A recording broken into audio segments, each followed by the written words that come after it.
A reading from the Holy Gospel according to Matthew, chapter 2, verses 13 to 18.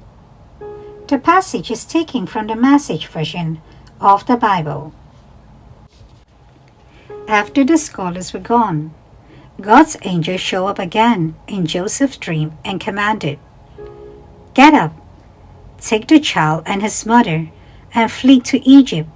Stay until further notice.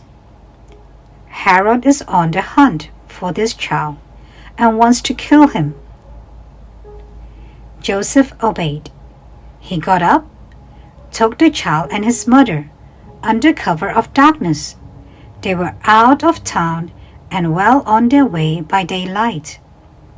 They lived in Egypt until Herod's death. This Egyptian exile fulfilled what Hosea has preached. "I called my son out of Egypt." Herod, when he realized that the scholars had tricked him, flew into a rage. He commanded the murder of every little boy 2 years old and under who lived in Bethlehem and its surrounding hills. He determined that age from information had gotten from the scholars. That's when Jeremiah's revelation was fulfilled. A sound heard in Ramah, weeping and much lament. Rachel weeping for her children. Rachel refusing our solace. Her children gone, dead and buried. The Gospel of the Lord. Good morning. Let's listen to a short reflection according to St. Matthew chapter 2 verses 13 to 18. Feast of the Holy Innocents. A journey of trust and salvation.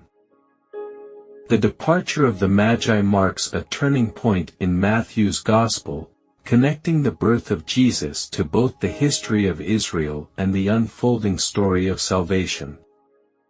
Like Joseph of the Old Testament, who journeyed to Egypt, Saint Joseph is called to protect his family through a perilous flight into Egypt, guided by divine revelation.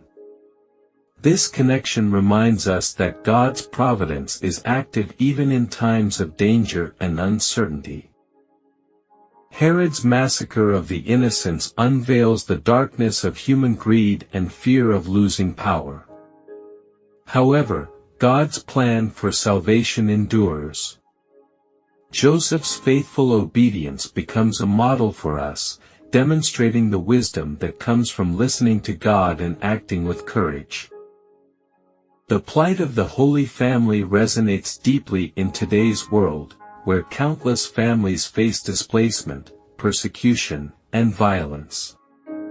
Refugees, marginalized children, and victims of exploitation echo the cries of Rachel weeping for her children.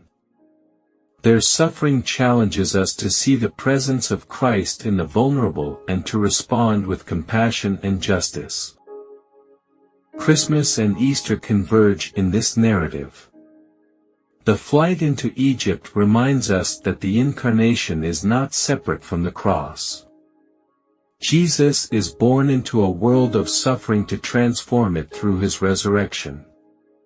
God's answer to the evil in the world is not distant, it is Emmanuel. God with us. Walking with humanity in every trial. Lord, open my heart to recognize you in those who suffer. Help me follow Saint Joseph's example, responding to your call with faith and courage. May my actions bring hope to others and reflect your love in a world yearning for redemption. Amen.